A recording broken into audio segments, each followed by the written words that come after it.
Ladies and gentlemen, welcome back to the Woody Allen Retrospective podcast with me, your host, Donald Wonder. And I'm joined once again by my marvelous co-host, Simon Rad. Yes, can't wait for this one. I'm excited. You're excited for this one? Yeah, very much so. Okay, that's surprising. Well, let's see what Simon's got to say. Guys, on our last discussion, we actually spoke about a non-Woody Allen directed movie that me and Simon kind of ripped apart. It was called Scenes from a Mall.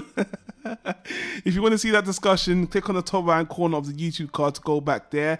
Guys, don't forget, we've got a website that's up now called WoodyAllenRetro.com.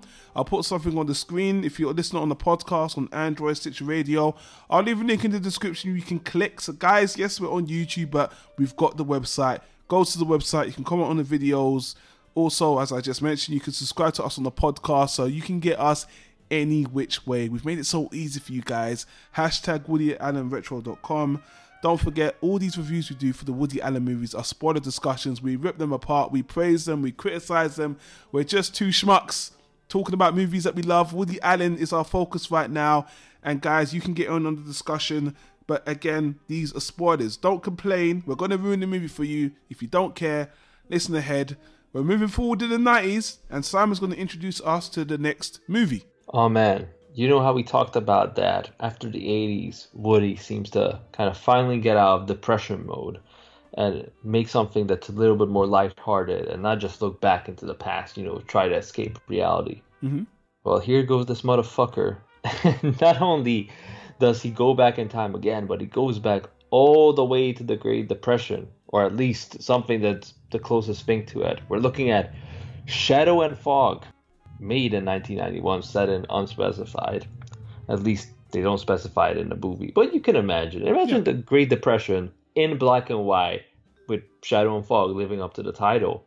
And man, I don't know if this movie was supposed to be tragic or funny or both, but I think it's great. Wow. I think it's really, really good. I really enjoyed this. I enjoyed this one the most since Purple Rose of Cairo. In fact, this could almost be like an unofficial sequel. Like if Mia Farrow's character actually ran away, this movie could have just easily been the sequel to that. If Woody would do sequels. Well, in case you don't know, I know you're going to hate this, but this is, again, another play movie. When I was watching it, I was thinking about, wow, this movie works like a play. There's a very dialogue focused, and characters spend most of the time walking around in shadow and fog. It was based off a play Woody Allen wrote. Yes, you're correct. Yeah. I think it was a one-page play called Death, so you are correct, Simon. That's exactly right. I was alluding to it's a one-act play called Death, which is, a very uplifting title. I recommend it to watch that, on Valentine's Day. Yeah. It's a great one for that. But basically, what the hell is this movie about? Is it like a weather report? No. So Woody brings back his on-screen persona in this, very depressing setting during poverty and fear. Even his name is Kleinman or Kleinman, which is little man. That's what it basically means. And he's woken up in the middle of the night in his bed, just like you would imagine a play starting, with a bunch of actors rushing to the scene, delivering exposition. And he's told that due to this killer being on the loose, killing everybody left, right, and center every night, a gang has been formed of vigilantes who take matters into their own hands. So this is proper old school American history, basically. It's sort of like a combination of the myth of Jack the Ripper and how in earlier American city settings people used to live and deal with criminals. And that theme continues throughout the movie. Woody's character is totally confused. He doesn't know what's going on, but basically they tell him that he has a role in the plan and that he needs to come and don't be a coward. So they shove his ass out into the cold in the middle of the night with this killer possibly stalking his next prey, his or her next prey, because we don't know who the killer is. It's very mysterious. And then we get introduced to the other side characters, which is Mia Farrow as the female lead, who plays a sword swallower, wink wink, who works in the circus. And her boyfriend Paul is played by the one and only John Malkovich. So we already see two themes forming, kind of a mockery of the historical setting and the common archetypes that come with it, and the other is an amazing cast. I gotta say, this movie is a damn good cast. Throughout the story, you're gonna see small cameos, like really small bits, being played by really an amazing collection of actors and just artists. I mean, Madonna shows up as I think she's a wire dancer or she works on a trampoline or something like that. Something like that. Yeah, something for the circus. She's mostly a hoe. I was going to say eye candy, but yeah, you can say hoe. Yeah, she's mostly just sleeping around with other people's husbands or boyfriends. That's what she mostly does. It just goes on. I mean, John Cusack's in this, John C. Reilly in a small part. You have Kathy Bates, Jodie Foster. You have William H. Macy in another small part. I mean, you really have to see it for yourself. And people who watch the movie, they're like, wow, you can actually play a drinking game or try to spot how many actors went on to do great things who, at an early age of their career, were actually in this picture. And they all apparently love working with Woody, so that Crimes and Misdemeanors hype that carried him the past 3 years really paid off. You're skipping Alice, yeah? The Alice hype wasn't strong in this one, huh? There was no Alice hype. There was no Alice hype. And no hype behind scenes from a mall either. But yeah, I mean, the rest of the movie is quite well done.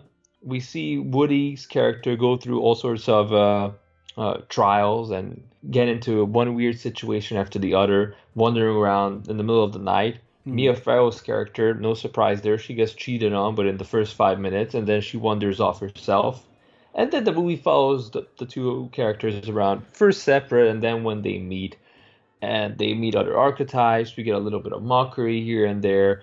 And the killer's out there stalking and committing crimes, actually. And then things get more intense when the danger gets ramped up. Yeah. You know, watching this movie, I was thinking to myself, this was the movie he was preparing for when he was, doing scenes from a mall. And I told you at the time, I actually thought it was going to have a different reaction to this movie because the critical and fan response isn't as strong as you may think. Or let me speak for myself first. I thought this movie was kind of dull. Personally, I liked seeing Woody front and center again. And the one thing I will say, in pop culture at this time, every television show I was watching in the 90s was parodying Woody Allen. And I always wondered why, because I always thought he was I remember not seeing him much, but when I watch these movies, every movie he's been in so far in the 90s, he's really putting on that nervous persona, talking so fast. I mean, he's really at his Woody Allen-zist in the movies we're about to see. And just seeing him in this movie, I was thinking, now I know why people took the piss out of you so much, because he's really playing it up. And it's really funny.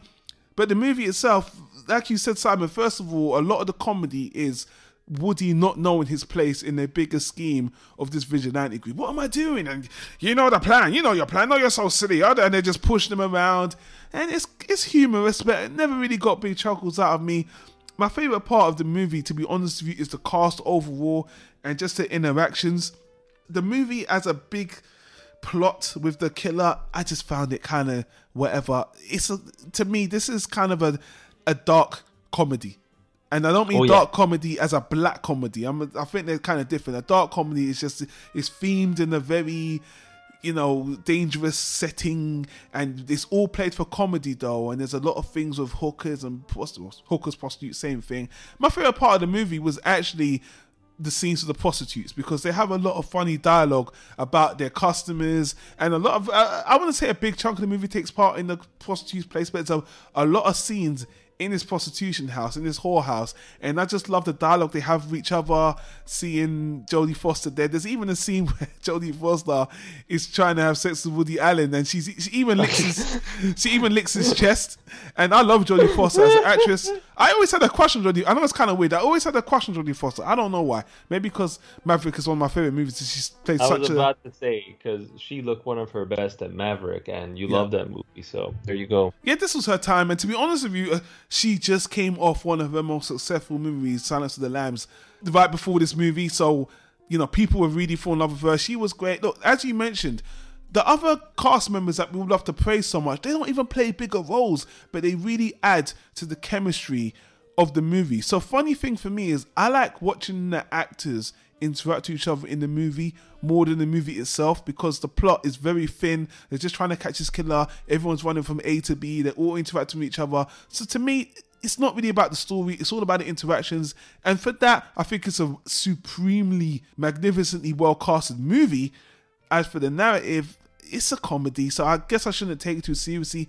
I just didn't really care. And on top of that, it's meant to be stylized with this, old Victorian Jack the Ripper theme you mentioned. Yeah, it's a very it's German expressionism, so there's a lot played with fog, shadows, and silhouettes. Yeah, so it's like Smooth Criminal, man. I love that style, to be honest with you. So yeah, I the whole movie is shot really well as usual. Actually, the cinematographer is your guy that you've loved. That's always been long time Woody Allen cinematographer. I think it was the guy who always praised him. The guy, I think he was the guy who did Manhattan. The guy who worked on The Godfather as well, right? Your favorite? If it's the same guy from Manhattan.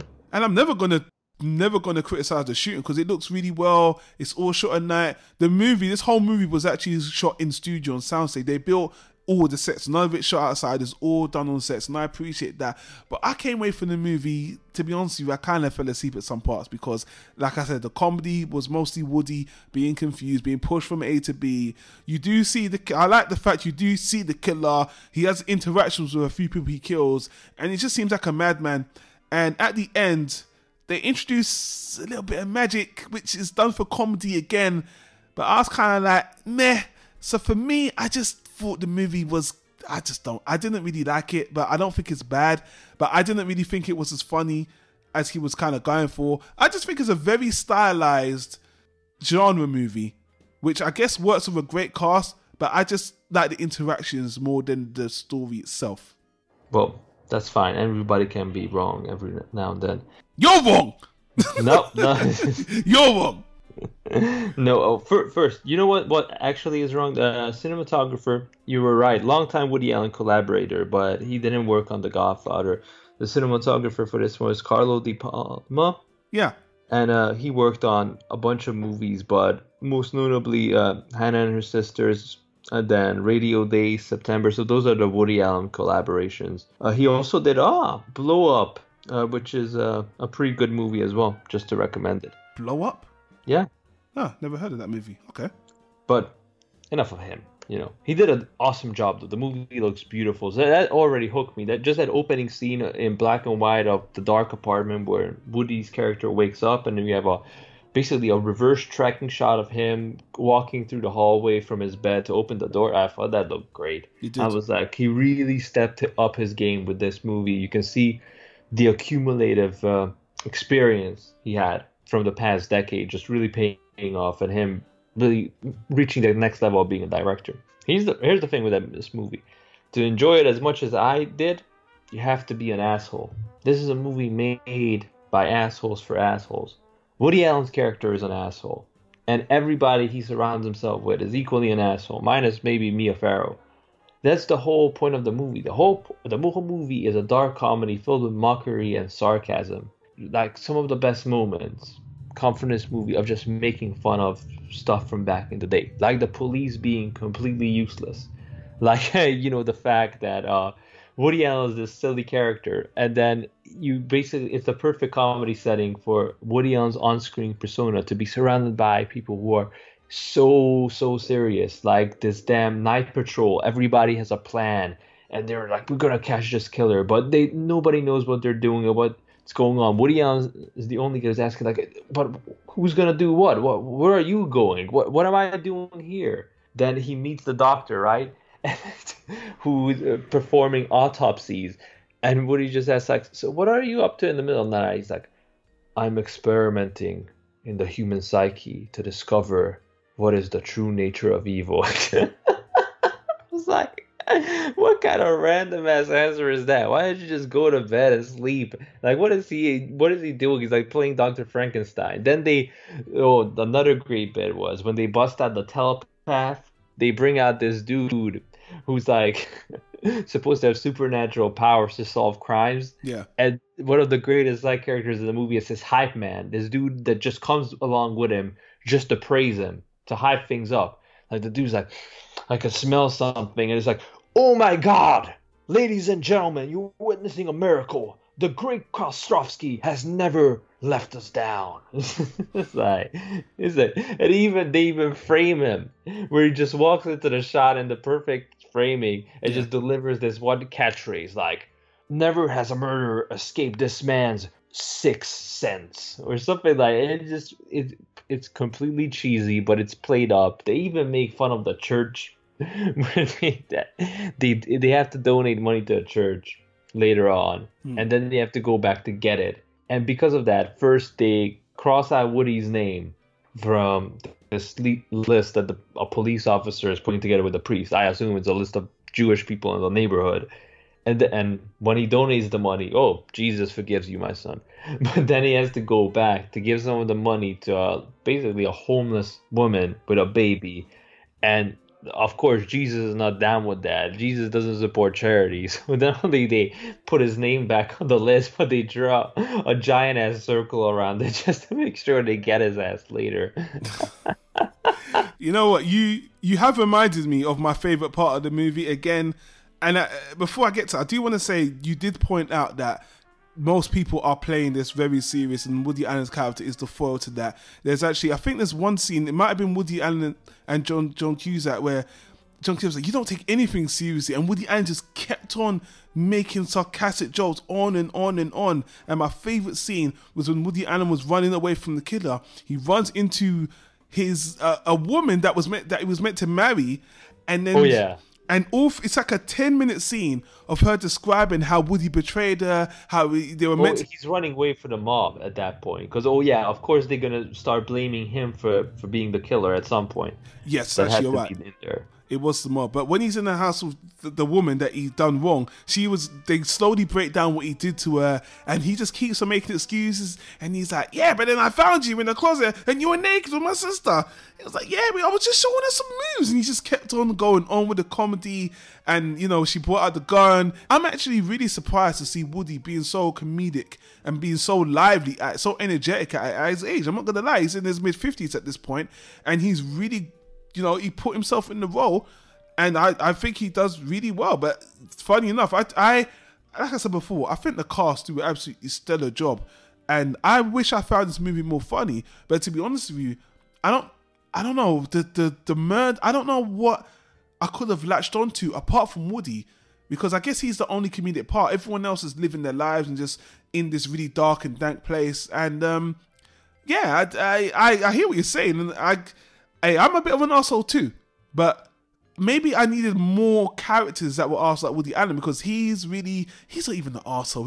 He's just a sarcastic wimp. Whoa, he also tells his ex-fiancée, who's, by the way, another great little small part for Julie Cavern, who voices Marge Simpson. Yeah.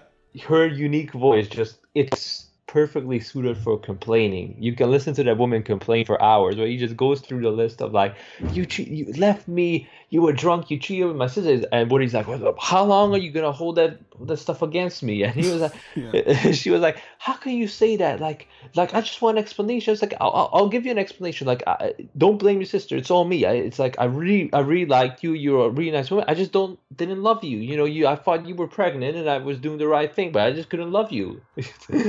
That's a good part you mentioned, because that was a bit down to earth. It was a bit honest. So I mean, and again, I'm sorry, but Woody, you need to stop. Like, of course, I bet he said this has nothing to do with my life, but I'm like, again, in private, he and Mia Farrow were supposed to get married for how many years now, and they're staying together because Mia Farrow got pregnant, and then he writes this character whose total plot line is that he left this woman because he was only staying with her because he thought she was pregnant. I mean, the foreshadowing, Simon, is strong, isn't it? The foreshadowing is strong in this one. The foreshadowing and fog, right? That's an easy pun to make. But, you know what? That's the alternate title, of the director's cut of this one. I haven't done this for a long time because it was kind of corny. When we started doing the retrospective, I always had a favorite quote I took for the movie, but to be honest with you, I thought it was a bit corny and I couldn't be bothered to do it. Plus your ass got lazy, right? Yeah, I got a bit lazy, but I had one quote in this movie that I loved. What was it? It was in the whorehouse, and I think it was Kathy Bates, and I kind of changed it because it sounds better the way I wrote, but she basically says this, not for baiting, but she says, may all your ups and downs be in the bedroom. In life, in life, may all your ups. I thought that's a motto I think me and Simon can live by. All your ups and downs. Oh man, that whole subplot with Mia Farrow ending up in the whorehouse after she breaks up with Paul, her boyfriend, who's a clown. And again, that guy's whole monologue of being a comedian and making people laugh and how I'm like, that's Woody Allen talking again. I mean, come on, you know. But then doesn't it kind of betray itself how it ends with them two as well at the end with the babies? Isn't that kind of like, what the fuck is this about? Well, again, that's Mia Farrow's character being Mia Farrow, who's very charitable and adopts a child. But again, you know, it's just Woody Allen.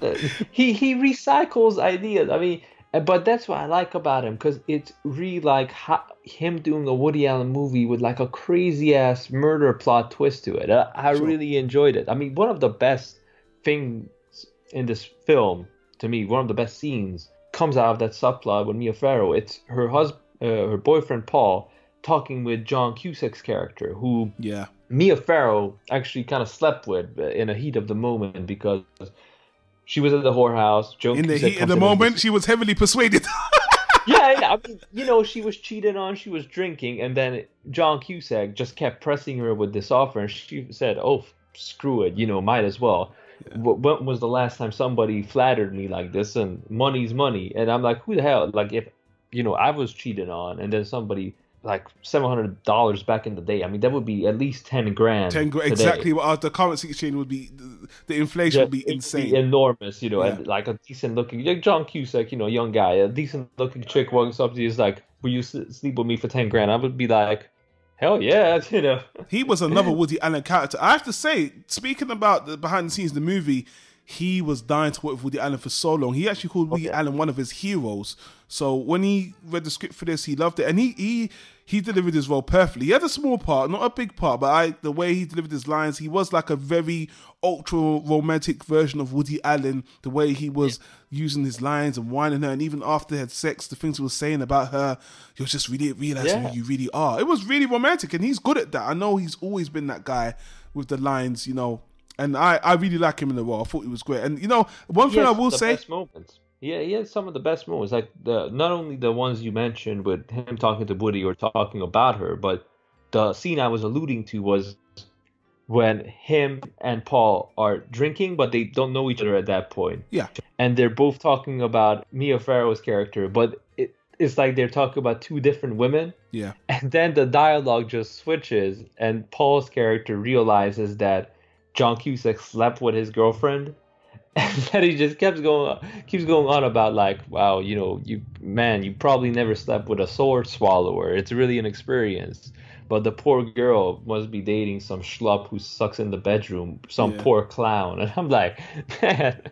You was expecting a punch to be thrown at that point, weren't you? Because I was, but he just kept quiet and just sunk in his chair and was like, fuck. Well, because he was completely destroyed. You know, it's like slap in the face. And I'm like, even the clown pun that he's a clown in real life, and then John Cusack calls the theoretical boyfriend some clown. I'm like, that's it. You know what? I'll give that a pass. That's actually clever in that context. I'm like, there's just, if you have a dark sense of humor like me, I really enjoy this, but I just thought it was funny, man. And like I said, it's making fun of misery and how much things sucked back in the day. You know, that Trump calls the golden age of America that we need to get back to.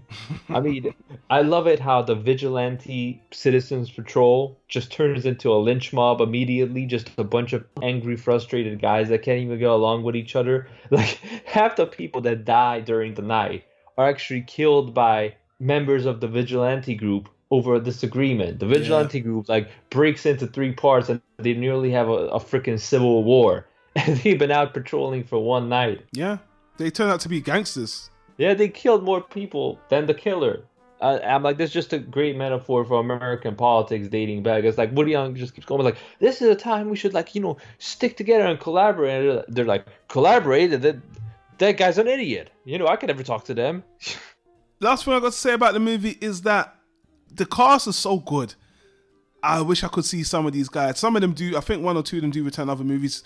But I just was like, I kind of wish he did another movie with this cast. But, you know, here's the funny thing they said about Woody Allen that really made me laugh. When you're working with Woody Allen, you don't know the name of the movie. You don't really know what it's about. He just get the script and act, and then you find out after the fact because he's so secretive and he's such a control freak about his process that these guys are so happy to work with him.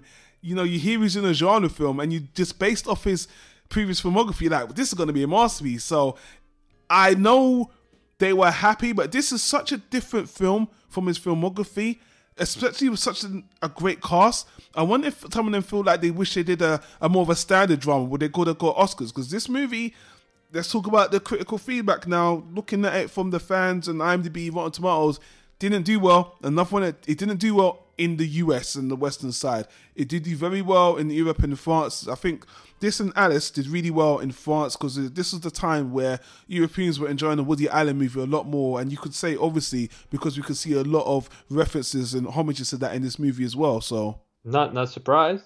You're a fan, so you fit the bill, don't you? You can never tell. I mean, it's all about timing and delivery. You know, it's 1991. It's hardly like, less than 2 years from now, we're going to see Steven Spielberg, bring dinosaurs in. It was that age. I remember when they were promoting Jurassic Park, Spielberg was talking about, I believe within 5 years, due to science, we might actually see real life dinosaurs. I'm like, get the fuck out of here. I was like 3, but I was still like, oh man, you're just hyping up your own movie now. Yeah.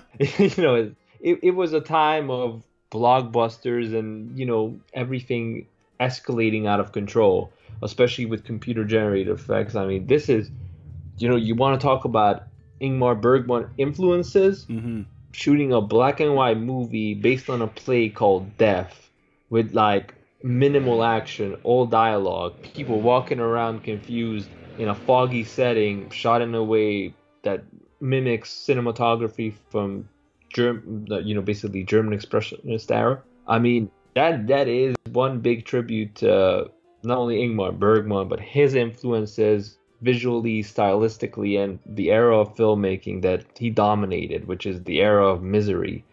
A character literally called the Little Man being completely thrown around by society and then basically villainized and then becoming the victim himself. Yeah, I mean, basically, just to wrap this up, you got the stark contrast. You got Scenes of the Moor, and you got this. 1991 was an interesting year for Woody Allen. Guys, again, let us know what you think of the movie. Leave your thoughts or comments if you watch the movie in the description down below, because, again, I know that it wasn't received very well. Guys, don't forget you can get all your trivia, behind-the-scenes information on the Woody Allen Pages Watchers Guide for this movie in particular. Stellar cast. They had a lot to say. You can even Google some of the cast talking about this movie. And I really am impressed with the cast of this. I wish they did a more contemporary movie, but, we got a lot more movies to go. We're moving on to the next year. And the next movie is a very, very, very special marking point because the next movie is the final movie where Woody Allen and Mia Farrow have their last movie together. It's going to be an interesting one, husbands and wives. But again, Simon, I want to thank you for joining me on this review. No, it was a pleasure, man. I'm glad, other movies we watched from the 80s had good moments, for me at least. But this one was like a consistently good movie. You know what this is? This is like a License to Kill from the Bond franchise, where that movie didn't really get the reception it deserved, but looking back, it's up there. It's one of the very good ones. It's just very different. It's more minimalistic. And this is like that in Woody's filmography. It's just something different, but still very good. Give it a chance. Don't listen to the initial impressions. Yeah, I think you're just a fucking hipster. So you and the few hundred people that like this movie, you're all in your own. And you know what? You're Forrest Whitaker from the damn Panic Room, but the way you look at Judy Foster. So, take your pick. Hell yeah. Fuck you, Simon. Guys, let's get out of here. Don't forget to subscribe to the channel. Don't forget about the website, WoodyAllenRetro.com, where we've got all the previous recordings, because, boy, we are way past the 20s with these movies, and we're coming to the halfway point soon. Only half. Holy shit. Okay. Yeah, halfway through the year, halfway through the movies. It's ironic. Let's see where we are in 6 more months. Guys, thanks for subscribing. Thanks for listening on the podcast, and we'll see you on the next recording.